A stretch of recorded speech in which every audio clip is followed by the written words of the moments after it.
Hello, Facebook fans and YouTube fans of DX Engineering. It's Friday afternoon. Happy Friday. And it's 4:00 p.m. in the Eastern time zone. It's time for the weekend special here at K3LR. It's also 20 Zulu, so the sun has set in Europe, and we're off to the races, so they say. So hope everybody is having a good week and is getting ready for the holiday here in the U.S. And there's lots of activities on the air. European Field Day is on phone this weekend. Also, the All Asian Phone Contest. CW Ops is having a big event. It's the CW Ops Open. And then also there is the Colorado QSO Party. So there are lots of activities. And if you want to see all the activities, you just go to WA7BNM, WA7 Bravo Norway Mike. He's got a great contest calendar, and you can get up to speed. Today, I want to show you some things that we've been doing here with the amazing antenna analyzer, the AA230. This is one of the best pieces of test equipment that I have here at K3LR, and I use it all the time. And so I want to show you a couple of things on how I tested the new Yagis that we put up here. And so this, of course, is on the shack end, and I'll describe the stacking box in a minute. But here are the 4 rotators. This is a 4-high stack of 10-meter Yagis. So each one of these is an 8-element Yagi. And of course, this is the azimuth of each one of them: 135, over 100 feet, over 66 feet, over 33 feet. And so there are the 4, and they're independently rotatable, and they're all basically aimed at 45 degrees. When I'm doing my notebook tests, I always aim the antennas all at 45 degrees. That's the way it's repeatable time after time. And I never have to remember which direction were they. It's always at 45 degrees. And so we want to say hello to Jeff, KB8ZWT. I worked him on his IC7200 this morning. And also to Dino there. Happy Friday. 160-meter season is getting started with an opening to Europe last evening. So great to hear that, Dino, KL0S. And Papa Uniform 2, Mike, and Andy, 2 Echo 0 Radio Echo from England. And our friend Bud Plants, N3TIR. And we got November Lima 7 Delta in Tucson.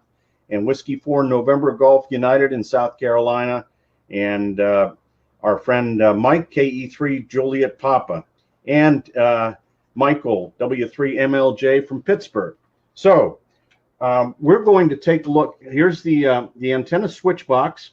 And of course, you can see what antennas I have online up here on the heads-up display that is on the watt meter.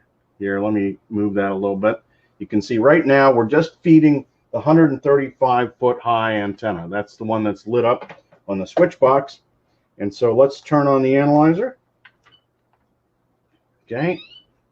And we're going to go to the SWR chart. SWR chart, and I'll bring this over so you can see it. SWR chart, that's what we're going to select. Okay.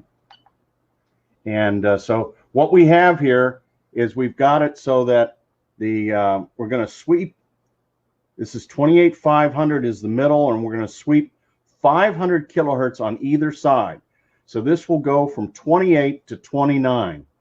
So 1 megahertz is going to be swept here. And so let's start the sweep. And there you can see the SWR. And the minimum SWR so far is 1.1 at 28.12. Oh, there, it's even better. 1.03 at 28.88. But you can see the SWR is very low across the entire band. But that's just for the top antenna. How about the 100-footer down? So now what we've got, you can see on the heads-up display, we're just feeding the 100-foot antenna. And so now let's do another sweep and see how that compares to the one at 135 feet. And you can see it's a little different. Gets a little bit higher, and this is due to effects from the tower.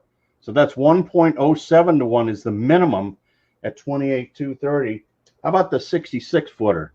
You can see now that the 66 is on, and let's take a look at that. And pretty similar. You can see it's tracking about the same. And then here's the bottom one, the 33 footer, and we're now sweeping that. Looking good. So all these antennas are sweeping very nicely, and the SWR is very well controlled. The configuration that we run in on this station, this is a 10-meter run station, is feeding all 4 antennas most of the time.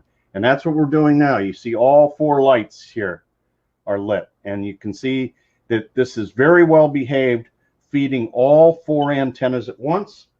And then let's take a look at a 3 combination. This is the top 3 antennas.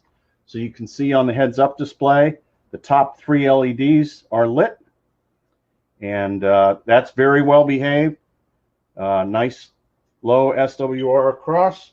And then if we were to do the middle 2, here's just the center 2, the 100 footer over the 66 footer.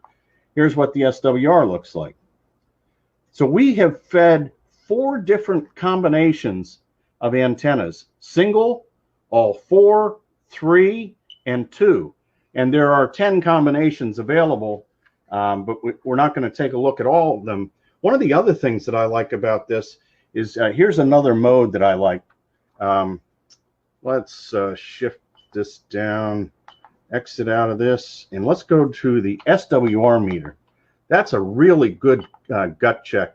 So right now, this is at 28,500, and so I can go through all the combinations of antennas and just take a look at a single frequency like 28,500, and I can, this is the top antenna, this is the 100 footer, now this is the 66 footer, and then the 33 footer, and you can see how well matched they are. This is feeding all 4. This is the top 3, the bottom 3, the top 2, the middle 2, and the bottom 2. So very quickly, just with that SWR meter, you can get a good picture of how things are working. So let's, who else do we have on here today with us? Want to give some shout outs, and then we're going to get into the business end of this thing. Let's see here. We got Kilo Echo 8 Charlie Victor Alpha, Terry, and Kilo Papa 3 Charlie Radio, and Victor Echo 6 Alpha Mike Radio from Calgary. And Jamie Lee, thank you very much. And November 3 Hotel Queen Bravo, and Papa 5 Radio Tango from Brazil, G4 OMG from the United Kingdom, and Oscar Hotel 1 Echo Oscar Radio, and November 8 Uniform Sierra Yankee, and our friend from Sicily, India Tango 9 India Delta Golf. And let's see, we also have Papa Uniform 1 Mike Papa Juliet, and Kilo Golf 5 Uniform Mike India. And what you prepare a good antenna for the ICOM 7300? A dipole, just a plain dipole is really, really good. And let's see, who else do we have on here? We have, let's see, Dino says new higher end rig expert analyzers are available now. Great company with great company support. Yes, they are, the Sticks. And we'll try to have one of those on one of these Fridays. Kilo 2 Charlie Sierra X-Ray, Kilo 8 Charlie Victor Mike, and Angel, Whiskey Papa 3 Radio. Nice to have you on from the Big Ear at Arecibo, November Echo 3 Fox. And Gary asked, what is the beam width of an 8-element Yagi? Are they wide enough to cover the European population centers? And they are. They're not so narrow that you got to move from North Europe to South Europe. I don't have that number off the top of my head, but I have researched that, and they developed just enough gain to cover the entire European footprint. Sugar Echo 3 X-ray, speaking of being up in northern Europe, and what you recommend for 7300 antenna? Ricky, I recommend you start with a dipole. That's a good way to start. And let's see. Jamie Lee says, I'm thankful you share these videos. I'm learning a lot. Can you send me a catalog? Yes, Jamie, we can. If you give me your call sign, we'll look you up in QRZ and we'll get you a catalog. And K5 Tango Golf Sierra, Victor Kilo 3 Echo Whiskey, and Juma is on. And WD8 November, Victor November. He loves his Rig Expert. And Lauren says, I have a Rig Expert. It's not cheap, but man, is it a game changer in tuning an antenna.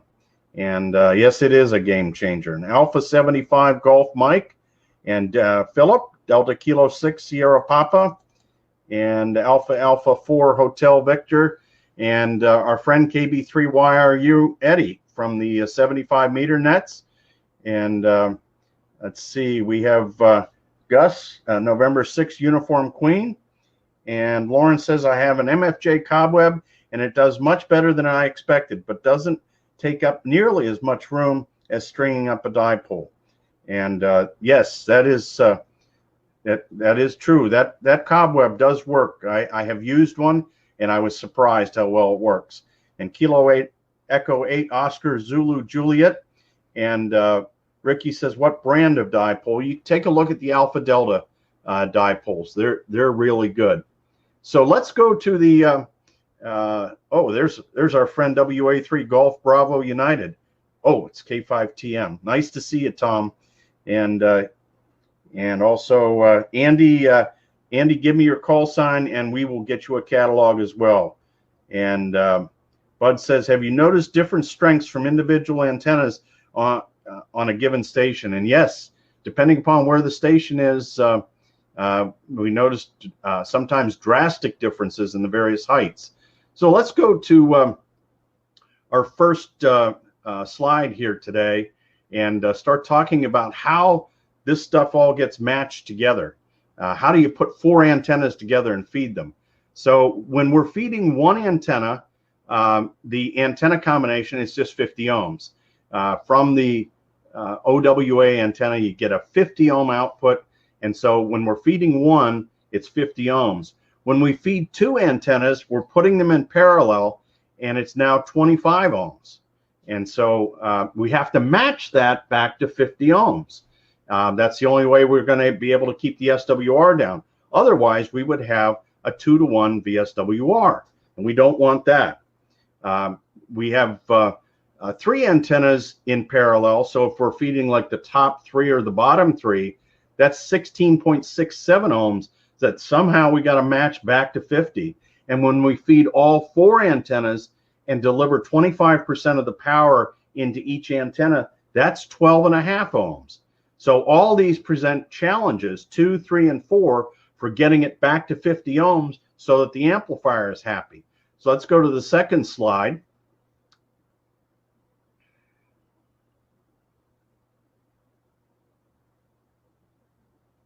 All right, so here's how we're going to do it. When we just have a 50 ohm antenna, we're just going to put it through a quarter wave of 50 ohm cable. That's RG213. The final VSWR will be 1-to-1, assuming that the antenna is at 50 ohms. Why do we do this? I want to make sure that the line length between the amplifier and the antenna system never changes. That way, it doesn't move around the Smith chart and the amplifier is happy. So we feed through a quarter wavelength of 50 ohm cable when one antenna is used. When we have 2 antennas being driven, when we turn 2 of them on, put them in parallel, that's a 25 ohm junction feed point. To get it to 50 ohms, or pretty close, we put in a quarter wavelength of 35 ohm cable. That's also known as RG83. That takes it up to 49 ohms. Assuming you got 2 50 ohm antennas, the SWR is 1.02 to 1. When you feed 3 of these Yagis, that's 16.67 ohms at that junction. by using a parallel combination of RG213 and RG11, so that's 50 ohm cable and 75 ohm cable, the matching section becomes 30 ohms, and that gets you up to 54 ohms.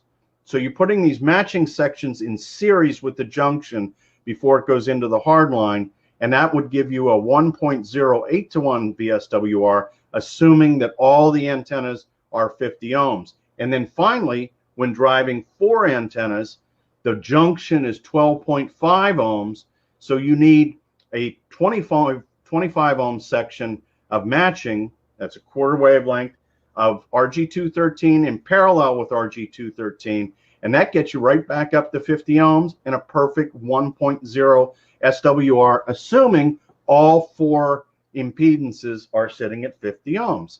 So let's go to the next image.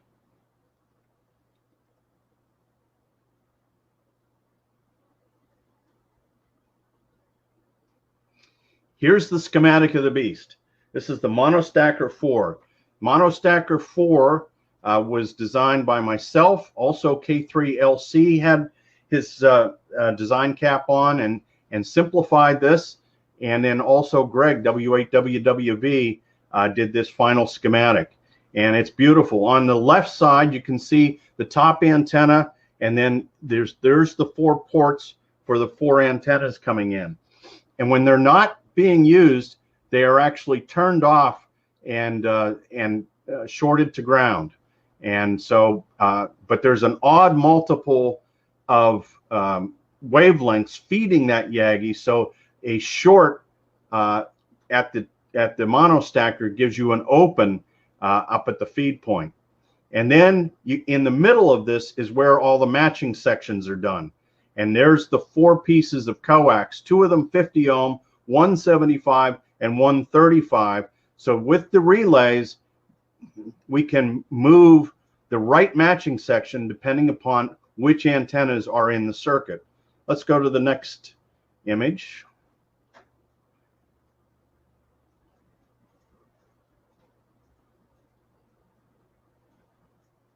And so here is the underside of the monostacker, showing the SO239 connectors. And you can see where the top antenna starts at the left side and then goes across to the bottom. And then there's the 50, the 75, the 35, and the 50. And then the lone connector at the bottom is what goes down to the transmitter. Next slide.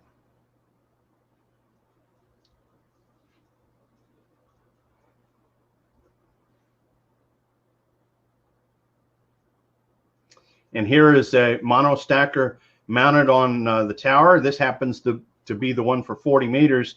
You can see Interstate 80 there in the background, but the trailer connectors on the control cables make it nice and easy to be able to disconnect this in the event that we have to do some service work. So that gives you the idea, and I'll show it. I've got a monostacker here in the shack, and I'll show that to you now. So here's the monostacker, and it's in a Comtech box. And notice that there's the SS30 on here. The SS30 is the antioxidant, and we use that on all the mechanical connections. We had a customer ask us about using SS30 on coax connectors. Bad idea. Bad idea. It is not meant to be put on the threads of coax connectors. What happens is you'll get this orange stuff all over your shack, all over your hair, all over your clothes, on your cat, your dog, everything. So here's the monostacker. This one was set up for 20 meters. I guess we can turn it around so you can see the numbers better. But this is it. And then here's the business end of it. Here's a close-up of all the relays on the printed circuit board. So you get a really good idea of how nicely this is done. And everything is kept short so that we have great connections. And that's how we get 10 combinations of antennas here at K3LR using the monostacker. So let's see, what else do we have here? Let's see, do we have any more comments or questions? And 2 Echo 0 radio Echo Echo needs a catalog. Okay, great. And Mike KE3JP says, I love the rig expert I got from you. And Ricky, what kind, the 40, 20, 40, or 80 Alpha Delta? Pick a band, man. Pick a band and have a great time. Yeah, that'll get you started. And thanks very much, Greg. November Charlie 7 Bravo. And I've been just getting a lot of emails about this stacking. And, you know, there isn't a lot about it on the internet. You really got to dig. And I've been working on stacking antennas for lots of years here at K3LR. Almost every band we have something stacked. Even on 80, we're stacking 4 squares. So, you know, I've spent a lot of time researching it and asking questions of others. And that's how, you know, I've arrived at some of these projects that we do. And a lot of great people help me. W8WWV, W3LPL, K3LC, and W3YQ all have been big helps. John says, my lifelong antenna passions are being lived vicariously through K3LR. Thanks for sharing and making us part of the ride. From Kilo Bravo 3 Hotel. Well, John, thanks very much. I enjoy talking about this stuff. It's the first thing I think about in the morning and the last thing I think about at night. And I've been very fortunate to be able to build this radio station and have you know, a great time doing it. And now that we're staying home to stay safe, that's what we're doing. And so you know, Ricky, I suggest you call in to our 800 number, and we'll give you some more advice. Yeah, just call in or email us, and we will ask you some questions and help you select the right antenna so that you get set up with your IC 7300, Ricky. And let's see, Ray says, I love my Wolf Wave, Kilo Fox 5 Bravo Charlie November. And let's see, Dino says, can you do a segment about the different lubricants and protection materials like SS30, no locks, etc.? And I can, but most of it is around SS30 because I use the SS30 for all the aluminum junctions, and then use the SS30 as an anti-seize, and no locks, no more. I took apart some of those antennas that we took down that had penetrox and no locks in them, and it was nothing but dust, and the aluminum had deteriorated. So bye-bye. You take apart an antenna with SS30 and it's perfect. It looks, you know, 25 years later, it looks like the day you built it. So SS30 is the way to go, but don't put it in your coax connectors. It's not meant to go in there. And Dirk says, I use your EC PS2 stack match on my 2-element 40-meter vertical array. Works great. That's super, Dirk. I'm glad to hear that. And that's another one of our